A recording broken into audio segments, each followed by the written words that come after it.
Let's carry on here. Number 11.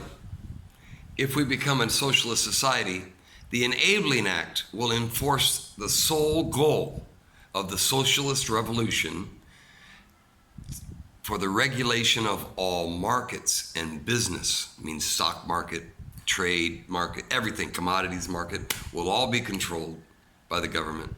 And you'll only be allowed to make as much money as they decide that you should be able to make. Number 12, the Enabling Act will authorize the socialist government to cancel all student debt and to make all public schools free. Sounds great, right? Somebody's got to pay the bill. Guess who? You and me. We'll pay it. There's no free lunch. It's going to be paid, and it's going to be trillions of dollars. Number 13, the Enabling Act will make all private universities and colleges unlawful. Matter of fact, everything private will be unlawful. Socialism is the complete ownership of the government of all things public, which means there is no private. As I said earlier, socialism is nothing but the stepson of communism, of Marxism. That's what it is. Number 14, get through these. Because of the high taxes imposed by socialist government, the Enabling Act will serve as a mandate to take control of all industries and every aspect of the economy, including full control of all stock exchanges, futures markets, and commodities markets. It will happen. Don't believe me? You want to take that chance? That's where we're headed. Think about it. Number 15, the Enabling Act will be a useful tool for the government, for the socialist government, to provide the desired resulting effects of very high oil prices, reduced salaries, single-payer health care, and vast reduction in military spending. That was already happening in the Obama administration. Imagine what will be if Biden wins and AOC and Bernie Sanders are there. Truly terrifying. Number 16, the Enabling Act will be used whenever the socialist government artificially or authentically recognizes, expects, or induces socially, politically, or civilly violent reactions to the economic plight that will result from the socialist political, social, and economic measures. In other words, when all hell breaks out, they can come right in and stop it with force because they'll have the authority through the Enabling Act to do so. Sound far-fetched? It sounds really what I see going on. That's what they want. They want that. They'll use chaos to get power, and they'll squelch chaos after they have power. That's the way tyrants work. The ones we've defeated, all of our history, are the ones they want us to become. Number 17, the Enabling Act will be employed to enforce the socialist government's decisions to greatly curtail or suspend civil liberties such as, but not limited to, free speech, civil disobedience, protest, anti-governmental discourse, and or social media. It will be done, which ties right into number 18. The Enabling Act will demand that all forms of oral or written, public or private opinions be scrutinized, adjudicated, and punishable by law, which they deem to be against the social, political, and economic well-being of the socialist government or the socialist state. You say that's crazy. Every socialist government does that. Is that what you want to hear? Because that's what will come. That is embodied. That is in the very mix of what socialism is. You don't have the right to break loose from the group. You follow the leader, whoever the leader may be. You don't have a right to think for yourself. How dare you think that you're somebody different or somebody better, or whatever. You don't have the right. You have to follow. I remember when I lived in China for a long time, they would always say, follow, you must follow. I said, I don't follow. And I never followed. I even tell them, no, I don't follow. I do my own thing. I'm an American. I'm not a socialist. So, and I never did adapt to that. I'm still not a follower. I'm a leader, and you need to be too. Number 19. Through the Enabling Act, the physical well-being of the general public will be the sole responsibility of the state and the cost of such. Means single payer, and they'll be responsible to keep you alive if you're sick. Sounds great, right? What about number 20? This is the most scary one. And this is what will happen if the state controls your health and meets all of your health needs.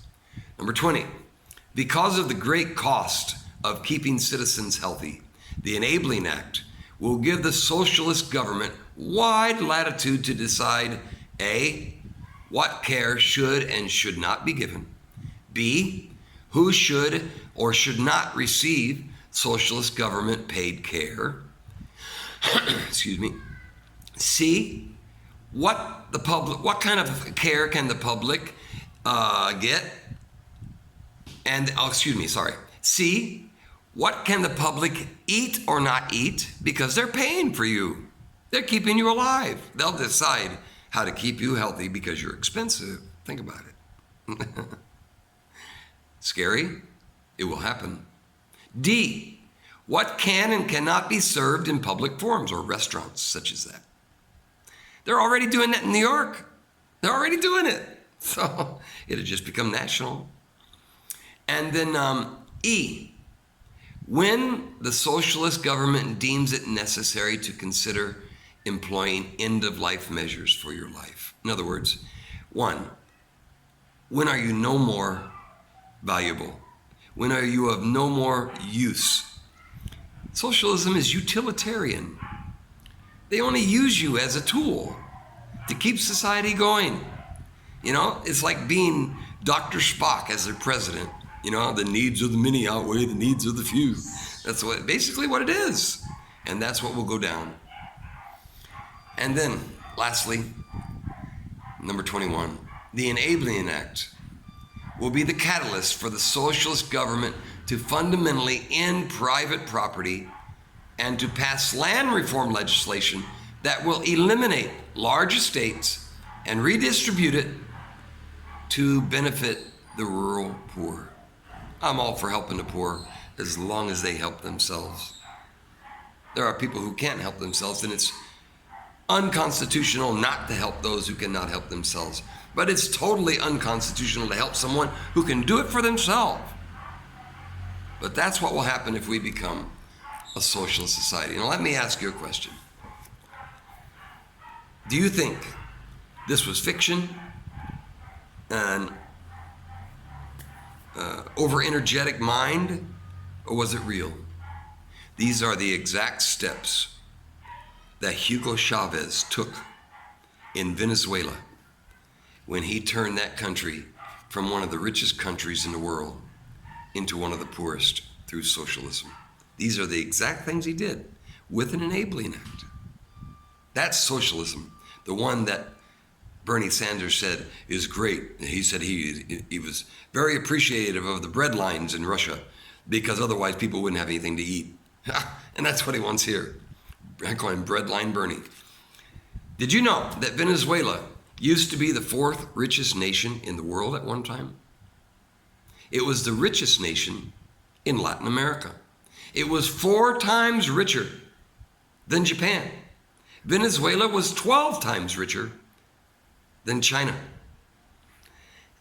Now, today, because of socialism, that failed system that has failed everywhere has ever been used or tried, 87% of the people of Venezuela live below, not above, below the poverty line and are eating out of garbage cans because they took that nation, a rich nation, and destroyed it.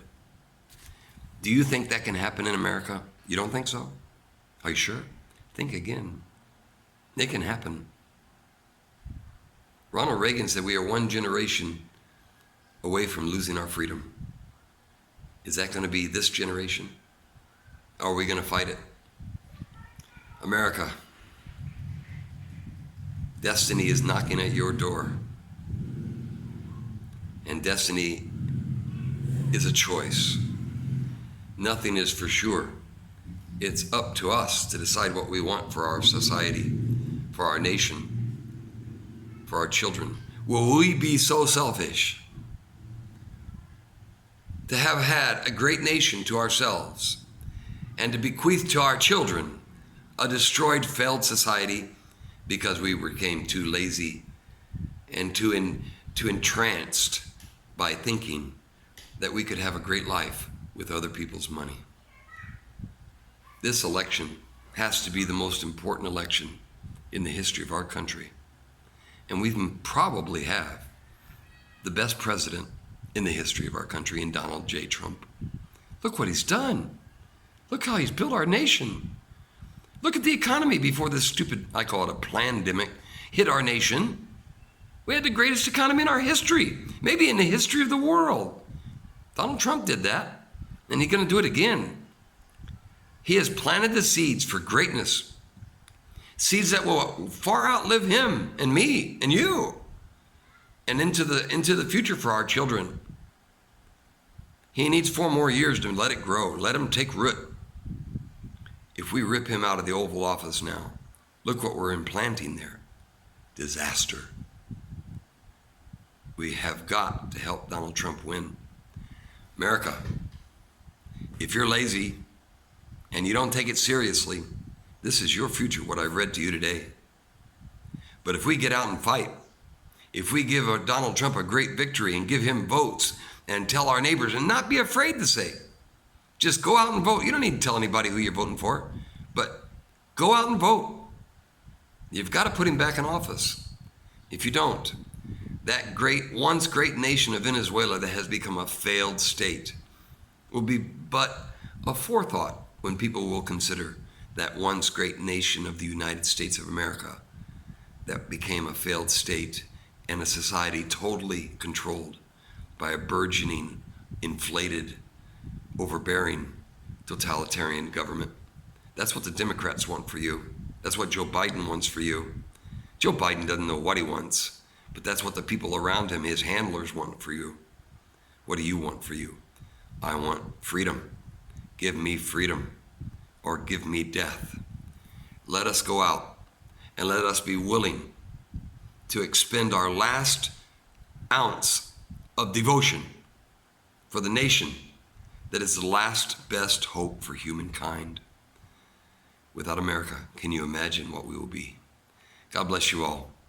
I hope this enlightens you and makes you think. And thank God there are millions of us out there who love this man, but we got to try to persuade others to go out and keep America great. God bless you all. Thank you for your time.